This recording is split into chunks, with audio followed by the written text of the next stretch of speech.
Boa noite, segunda-feira, 5 de junho de 2017. Estamos começando ao vivo dos estúdios da RTV News, o seu programa de notícias semanais. Eu sou Augusto Vieira e este é o Pontuando que está começando agora.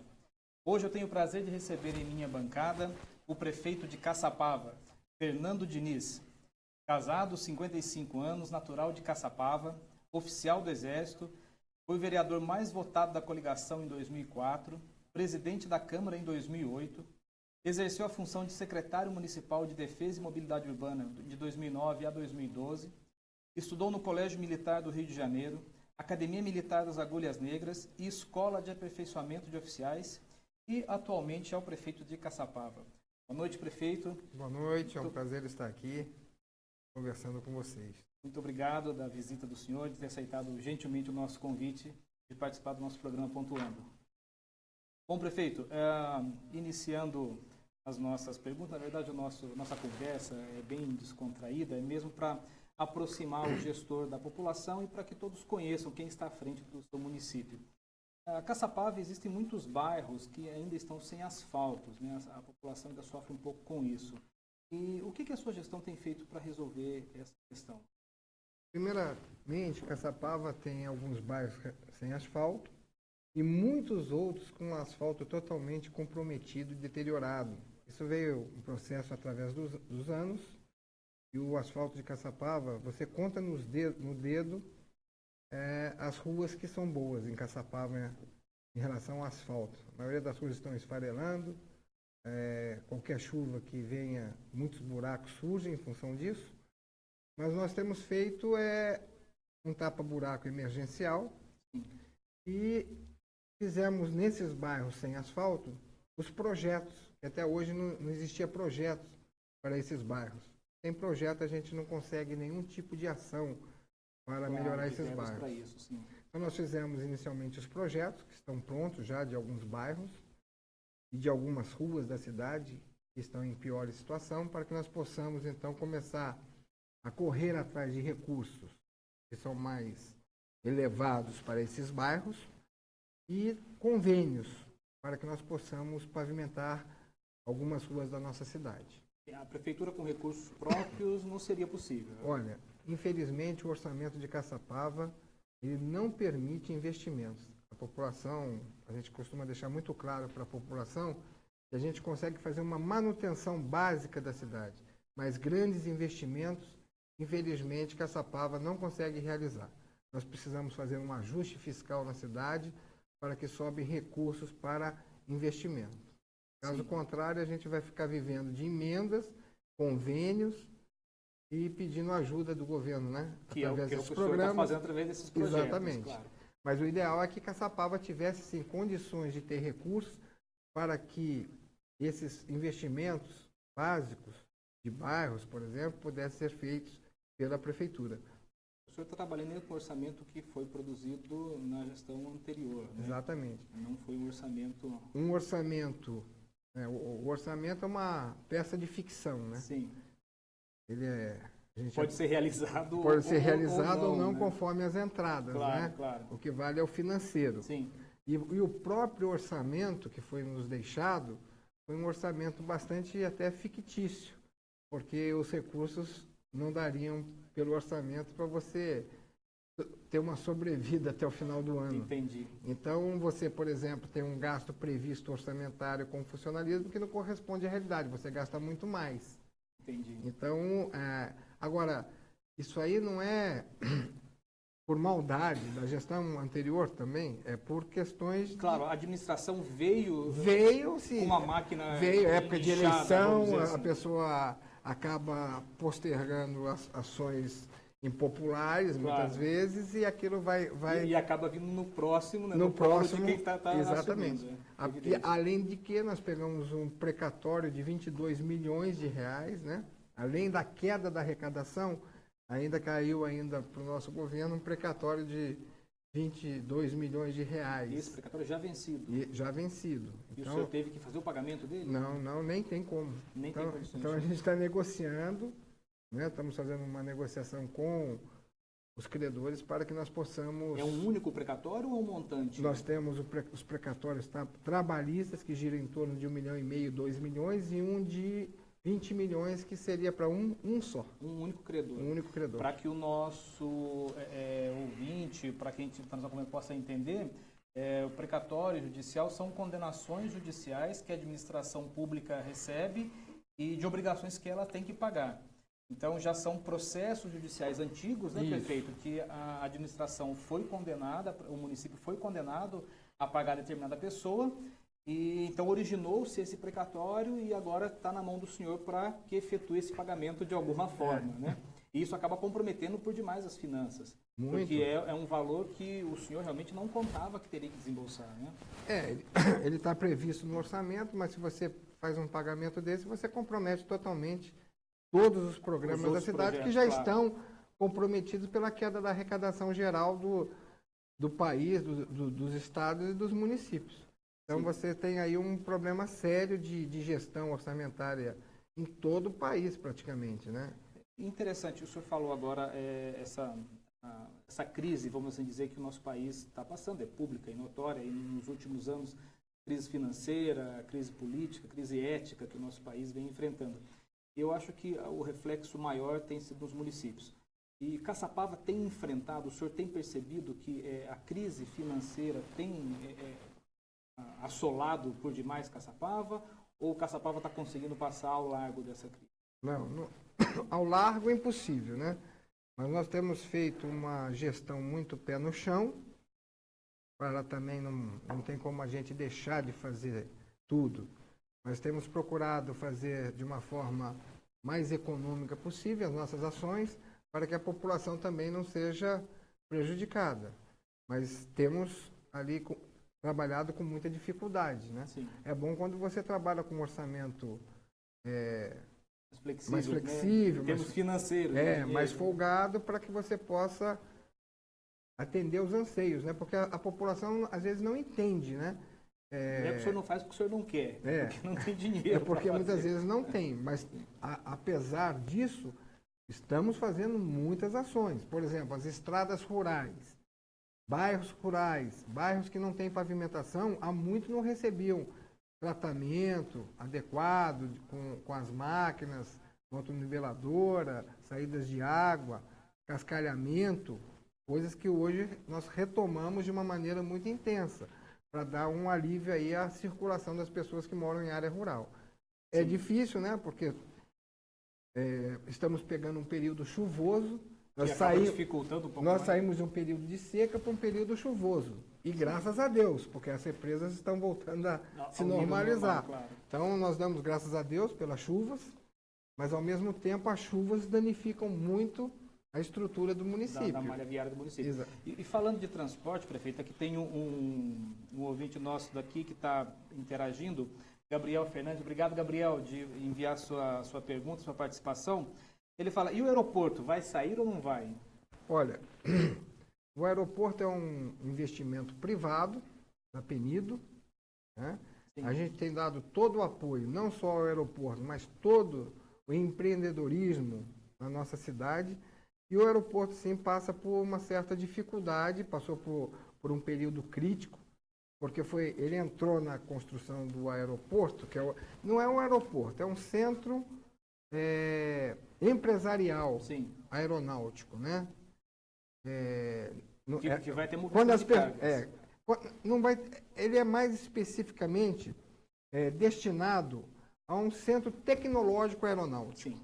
Né? Ele não tem uma capacidade para grandes cargas Uhum. e também não é um aeroporto convencional.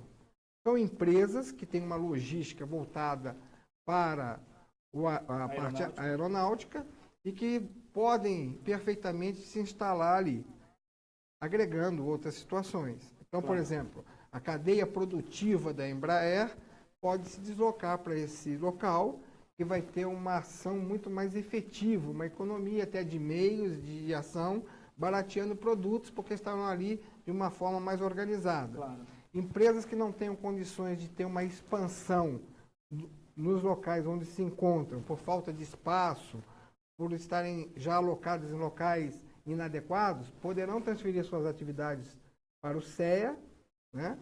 E serão melhor, terão uma produtividade melhor. Otimizar a sua atividade. Exatamente. Então, nós estamos trabalhando a um otimismo do empresário em relação ao CEA.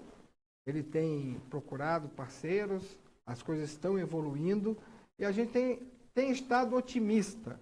Temos demonstrado otimismo que esse empreendimento é um bom empreendimento. É um empreendimento fantástico, né? Para o município e para a região. Claro, porque vai gerar emprego, Exatamente. diretos e indiretos. Exatamente. Então, para nós é fundamental que esse empreendimento realmente vigore aí e saia ali da situação que se encontra. E nós estamos otimistas com relação a isso. Vamos ajudar no que for possível. Ótimo. Bom, prefeito, o senhor tem uma formação militar, né? O senhor é militar de carreira. Sim. E a formação militar do senhor, ela ajuda, o senhor consegue utilizar ela no dia a dia da prefeitura? Ou nós temos o prefeito político, gestor, e o militar, que são pessoas independentes e diferentes? Não são pessoas diferentes, né? Acho que a vida da gente não tem como a gente separar, né? Deixar no cabide militar e entrar desde os 12 anos de idade, né? Quando eu entrei no colégio militar, no Rio de Janeiro, depois passando pela academia militar, pelas escolas da carreira, Sim. Mas quase 30 anos no Exército, comandei, etc. São ações diferentes, né? O militar, ele é muito positivista, né? Ele é muito voltado para a disciplina, para o técnico, né? E o ingrediente político não pode ser abandonado. Então, você tem que fazer uma gestão voltada para o técnico e não esquecendo que você é um agente político. Não tem como você fugir de ser um agente político. Então, muito auxilia, né? Porque o militar trabalha muito com estratégia, planejamento, com ações efetivas. E isso auxilia muito na gestão política, sem dúvida, né? Porque você é acostumado ao comando, à coordenação, trabalho em equipe. ao trabalho em equipe e fazer as coisas funcionarem, né? Está fiscalizando, está motivando as pessoas para o combate do dia a dia na cidade, né? Que não deixa de ser um combate. E muito árduo. Imagino. E assim, o senhor procura sempre trazer a população para dentro da prefeitura ou o senhor tem levado a prefeitura até a população? O senhor abre o gabinete à população? Eu tenho feito as duas ações. O meu gabinete é aberto, isso dificulta um pouco porque as pessoas querem falar demais com o prefeito. Diretamente? E o prefeito também tem que trabalhar. Então, às vezes eu saio à noite, porque quando a agenda é carregada, mas eu não mudei minha rotina. Então, eu sou um prefeito que está na rua. Caçapava é uma cidade ainda assim pequena, não tão pequena, mas uma cidade ainda de interior, e as pessoas estão me vendo na rua, no dia a dia. Eu tomo meu café na padaria, estou no mercado, estou no comércio, estou na praça. Consegue ser acessível? Então eu sou muito acessível. Às vezes eu estou tomando meu café, a pessoa chega, conversa, faz algum pedido, uma reclamação. E ali sempre, às vezes, tem um assessor por perto também, claro. E já anota. Já, claro, para poder dar um encaminhamento. Para poder dar um encaminhamento. É o meu modo de ser. As pessoas acham assim até que eu me exponho muito. Sim. Né? Mas é o seu jeito. Mas é o meu jeito né? E tem dado certo. Tem dado certo. Eu gosto de estar Eu costumo dizer, eu sou o primeiro servidor da cidade, né? Sim. O prefeito, as pessoas têm que entender que não existe, porque muitas vezes a pessoa fala: eu ganhei uma ação da prefeitura, eu ganhei não sei o que contra a prefeitura. Só que a prefeitura somos todos nós. Não é, né? O prefeito não é dono de nada, o prefeito é um servidor que está ali para ajudar a população no que for possível, gerir, né? Ele foi escolhido para a população, para ser o gestor da coisa pública na cidade, mas todos nós, né? Não existe uma distinção entre prefeitura e município. Todo mundo tem que estar unido dentro de objetivos comuns para melhorar a cidade. Tem uma pergunta de um internauta nosso aqui, o Renan Mota Santos. Obrigado, Renan, da sua participação. Ele faz uma pergunta exatamente nesse ponto que a gente está comentando, prefeito, logo antes aqui, que era a respeito da dificuldade de angariar recursos. Ele pergunta qual seria a estratégia do senhor para tirar a cidade do vermelho. Primeiro, você priorizar ações. Priorizar ações. Você ser econômico na administração E para que a cidade realmente saia do vermelho, se a crise continuar, nós vamos ter que fazer um pacto com a sociedade, mostrando a ela a necessidade de algumas ações, que, embora impopulares e antipáticas, muito necessárias. Um exemplo, a iluminação pública. Hoje nós sofremos um impacto muito grande em relação à iluminação pública. A maioria das cidades do Vale, da região, cobram a contribuição de iluminação pública, porque os municípios receberam todo O parque de o iluminação. parque de iluminação com a obrigação de instituir uma contribuição para gerir esse parque. Exato. Caçapava não se permitiu a isso, né? Não foi aprovada, a Câmara chegou a aprovar uma época, depois revogou essa contribuição e hoje Caçapava sofre essas consequências. Então você tira, Ah, o senhor recebeu o parque, mas o senhor não tem não tem contrapartida de recurso algum nenhum. dele. Então o que que se faz? Retira esse recurso de outros setores da prefeitura para bancar essa Sim. situação. Tanto é que nós não tínhamos orçamento, nem foi não nos foi deixado orçamento para algumas ações, como limpeza pública, iluminação, como se a Caçapava terminasse em julho, Sim. né? A ação terminasse em julho. Então, nós precisamos pactuar com a sociedade, mostrar dessa necessidade, porque isso é segurança, isso é necessidade das pessoas. Nós não podemos brincar com essa situação de iluminação pública. E temos que conversar abertamente com a sociedade a necessidade de se instituir essa contribuição para que nós possamos, então, ter recursos suficientes para a manutenção, melhoria do parque de iluminação pública e a cidade fique mais tranquila nesse quesito. Hoje o senhor faz pelas expensas do município. Exatamente. Hoje a gente faz com os funcionários do município, que Não são tem uma poucos. empresa contratada para isso. Não tem porque não tinha um recurso para o empenho. Então você não tinha dotação para aquela ação. Sim. Tanto é que o prefeito anterior, em setembro, antes do término do mandato, ele encerrou, acabou o contrato, ele não tinha mais recurso, Não como prorrogar. não prorrogou, e aí passou-se a fazer com o quê? Com os funcionários da prefeitura, que são poucos, Sim. para cuidar de toda a parte de iluminação, 12 mil pontos de iluminação, mais as praças, mais os prédios públicos, né? Mais a conta que isso gera. Claro, lógico. Então, A substituição das lâmpadas. isso. Além do que, a Bandeirante Energia deixa muito a desejar em muitas situações. Vai fazer uma manutenção, uma troca de poste, acaba deixando um fio desconectado, agravando ainda o problema. Nós já levamos para a Bandeirante Tem essas esse diálogo situações. entre a prefeitura e... Tem o diálogo, mas Que é transferir a a responsabilidade. responsabilidade é do município. Então, a gente apanha muito E nesse o senhor, quesito. a longo ou curto prazo, pretende fazer essa contratação ou instituir essa taxa? Nós vamos discutir Essa com a contribuição, sociedade. aliás, de iluminação? Sim, nós vamos discutir de uma forma transparente e leal com a sociedade dessa necessidade. E vamos levar à Câmara Municipal esse pleito. Espero que a Câmara tenha essa compreensão, a sensibilidade, a responsabilidade. Porque você ser um prefeito, um vereador, muitas vezes, eu fui, você tem assim, a alegria do cargo, né, por estar ali, servindo a população, mas tem também o ônus do cargo. Claro. Então, medidas antipáticas, muitas vezes, são necessárias para o gestor.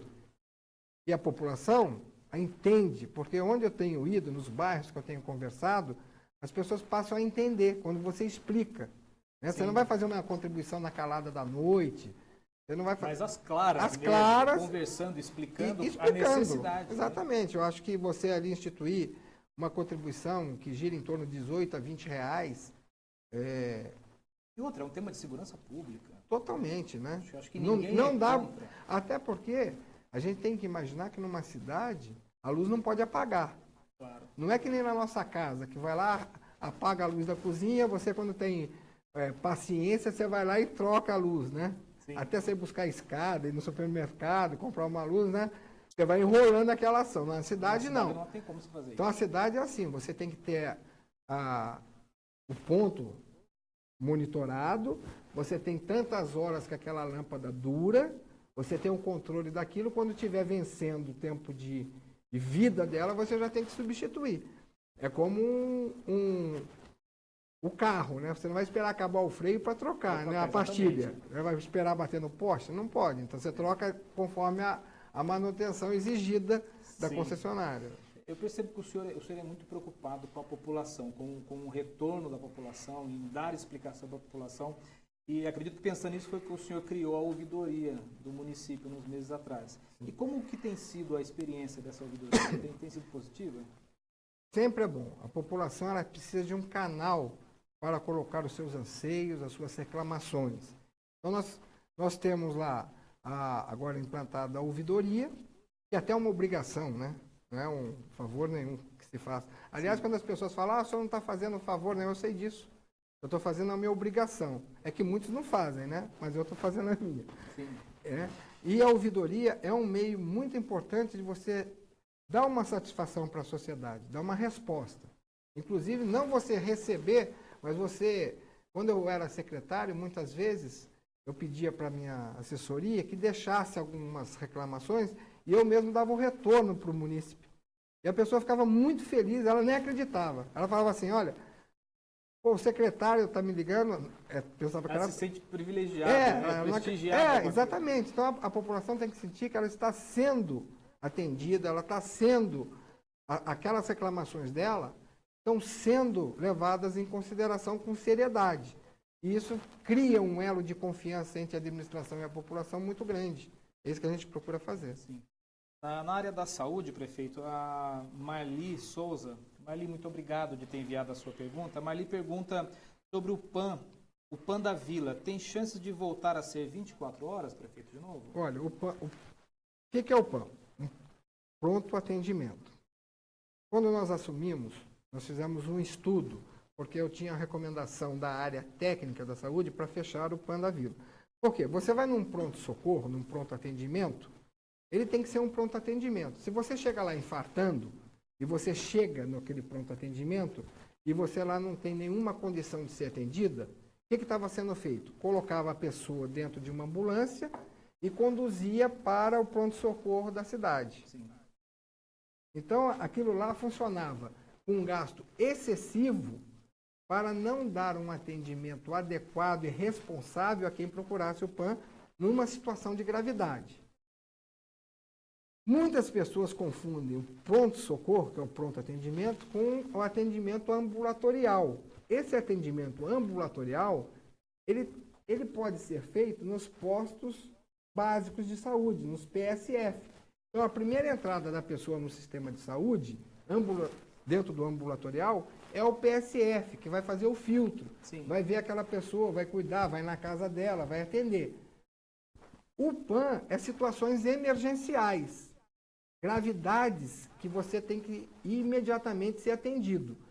Nessa situação, quando a pessoa ia para o PAN e não era atendido, o que acontecia? Nós tínhamos um corpo médico, um corpo de enfermagem, um corpo administrativo para pegar a pessoa, botar numa ambulância... Só para encaminhar. E encaminhar. Tá. Então, a finalidade, com custo elevado, não estava sendo atendida. O que nós fizemos?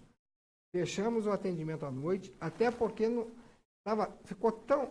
Só essa FUSAM, a Fundação de Saúde, estava com dívidas da ordem de 3,5 milhões com fornecedores. E nós precisamos renegociar essas dívidas. Então, eu não posso ficar me dando ao luxo de gastar 100, 120 mil reais para manter um órgão funcionando que, na realidade, não funciona adequadamente.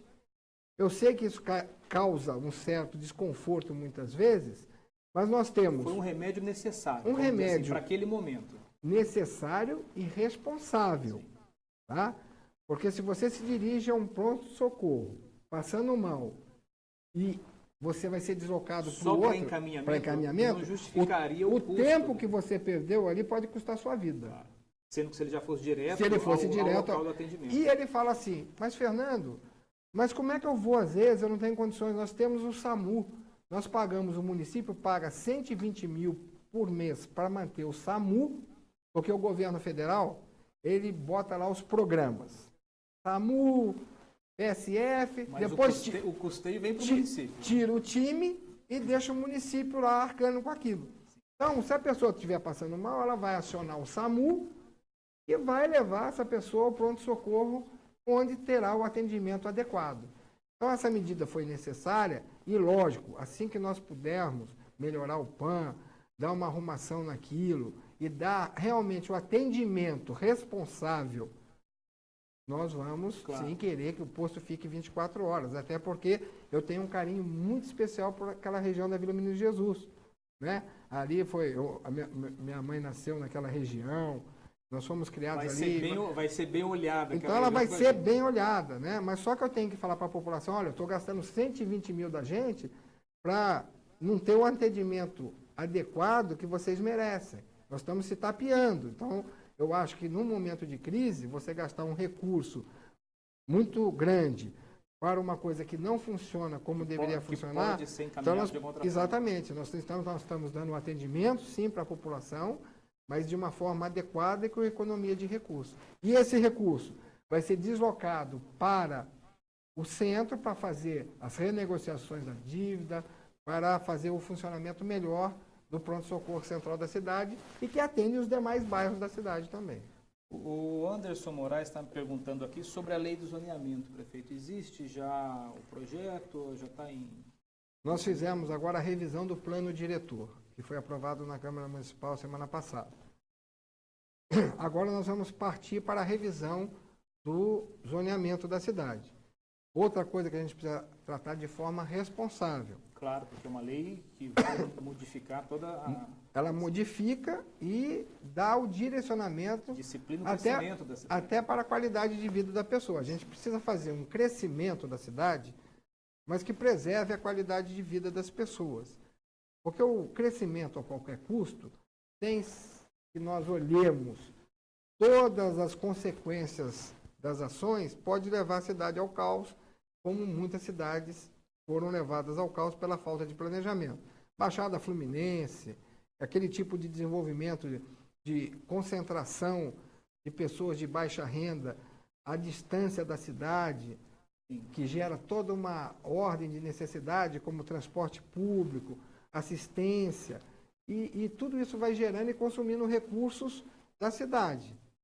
Então, está sendo estudado. Então nós temos que estudar a cidade de uma forma muito bem planejada, muito bem estruturada, mas isso aí é um diálogo com a sociedade que vai direcionando as ações, embora nós não tenhamos uma sociedade tão participativa.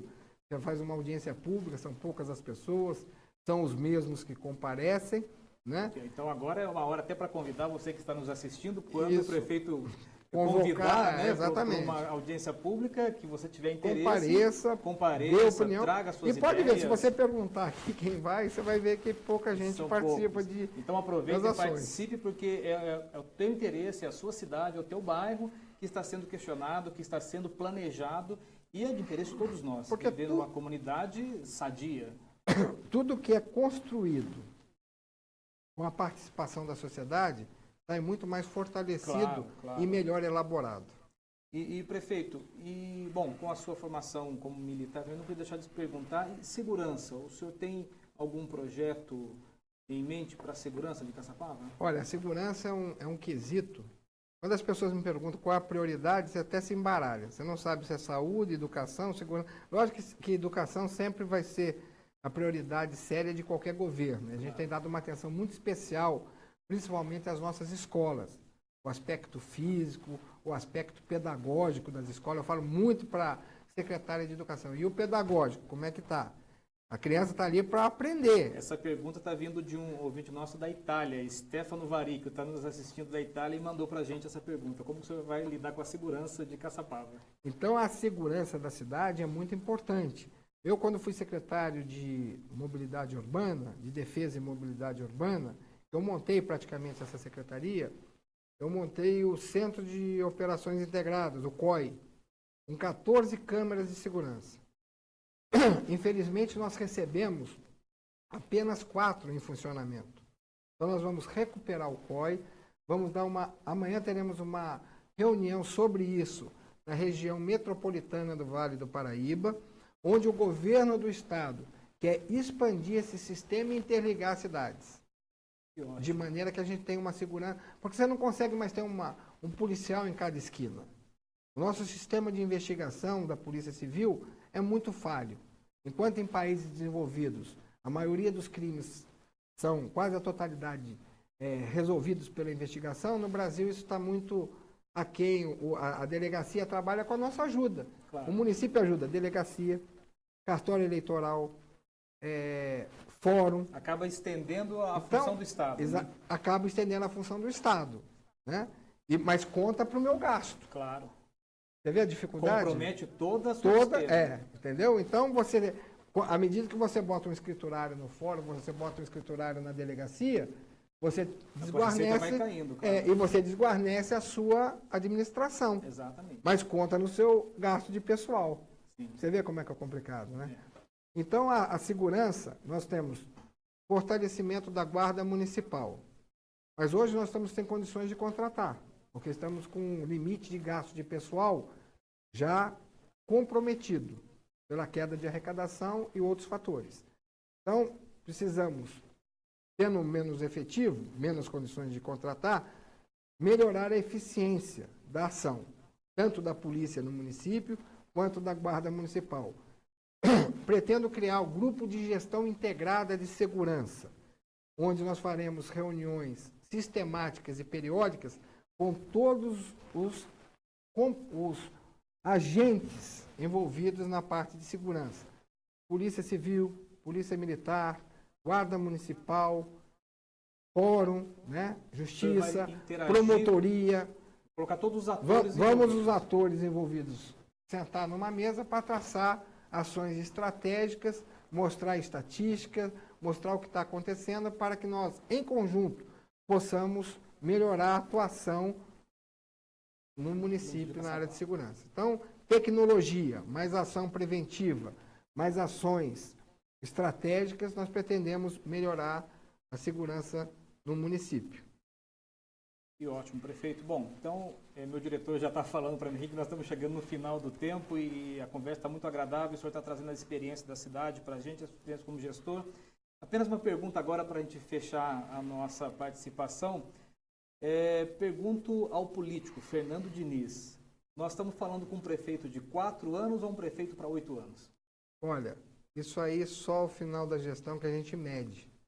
Porque se eu for um prefeito, eu chegue ao final do meu mandato, eu espero que não, mas frustrado por ter realizado pouco, porque eu sou muito exigente comigo mesmo. Se eu chegar e sentir que, olha, eu não consegui os objetivos que eu me propus, preciso dar chance para que o outro venha. Se eu estiver muito bem e contribuindo para a cidade, pode ser que eu venha me candidatar novamente. Então, é muito cedo para eu pensar nisso, né? E isso aí a gente sente no momento adequado. Claro, vai desenvolvendo. Vai desenvolvendo. Você tem um sentimento. Eu tinha a sensação que eu ia ganhar a eleição. Sim. Né? Eu tinha dentro de mim, embora com poucos recursos, com toda a dificuldade. Um candidato com a máquina na mão, o outro, né, do PSDB, um candidato forte. Sim. Um ex-prefeito de 8 anos de mandato, né? Que tinha uma base política muito forte. Mas eu sentia. As pessoas diziam que não, mas eu tinha dentro de mim que eu ia vencer, e venci a eleição. Então, mas eu sou muito honesto. Se eu ver assim que eu... Até por questões pessoais. Se eu falar, poxa, você chega no final. Tentou convênio, não veio. Tenta isso, não consegue, né? Você mesmo se frustra e vamos deixar que o outro que venha com mais sorte. Não, mas se Deus mas eu penso que dedicação, carinho à cidade, isso aí não vai faltar. Temos feito um trabalho, porque eu sou de Caçapava, sou caçapavense, amo a minha terra e eu vou fazer o máximo de mim, como tenho feito, né? Todos os dias. A gente chega às vezes a não dormir pensando nos Como o senhor falou, o dia acaba sendo longo, né? Começa de manhã e vai até a noite. Exatamente. Bom, prefeito, queria agradecer a participação do senhor. Fiquei muito honrado com a sua presença, ter aceitado o nosso convite. Eu acho que foi muito proveitoso, muito profícua a sua vinda. O povo de Caçapava, o cidadão de Caçapava pôde saber quem é o prefeito, quem é o gestor que está à frente do município. Então, gostaria de agradecer ao senhor imensamente por ter aceito o nosso convite. Se o senhor quiser se despedir dos seus eleitores, do seu povo de Caçapava, dos nossos ouvintes, fique à vontade. Eu agradeço a oportunidade, né, de estar aqui com vocês, conversando com a população. Acho que é um dever do político estar prestando contas das suas ações. Me desculpar do muito que não posso fazer ainda, mas dizer que temos feito bastante também, né? Acho que há um equilíbrio aí do que falta para ser feito, e é muita coisa. Cada setor da nossa cidade é um desafio. Se você vai na parte de transporte, viaturas sucateadas, tendo que ser arrumadas. Se você vai na área de segurança, as câmaras quebradas. Se você vai nas ruas, as ruas com muita deficiência asfáltica. Então, nós temos aí um desafio muito grande. Sozinho não vou conseguir. Se eu não tiver ao meu lado a população com otimismo, com vontade de ajudar, com vontade de participar, de abrir mão de certas coisas para ajudar a cidade, eu costumo dizer, à frente da nossa casa, podemos cuidar dela. Claro. Não vamos esperar tudo do poder público. Se o meu mato, se a minha calçada está quebrada, se a minha fachada está ruim, o que eu posso dar de contribuição para o município? Eu acho que cada um contribuindo, esse somatório vai fazer com que a cidade cresça muito em qualidade de vida. Então, se eu tenho que dar algum recado para a população de Caçapava, é que nós vamos trabalhar muito, com muita força, coragem e fé, e vamos vencer as dificuldades porque estamos passando. Tenho certeza disso, e a nossa cidade só vai ganhar porque vamos trabalhar junto com a nossa população. E bom, hoje eu conversei com o prefeito Fernando Diniz, esse homem simpático, audacioso, que veio aí, como ele falou, rompendo barreiras, está cheio de ideias para Caçapava e, como disse, foi super gentil em vir aqui compartilhar o seu tempo conosco. E eu gostaria de agradecer você que nos acompanhou durante todo esse tempo, que participou do programa Pontuando. E aguardo você, semana que vem, segunda-feira, às 19 horas, estaremos aqui, ao vivo, dos estúdios da RTV News. Muito obrigado e boa noite a todos vocês.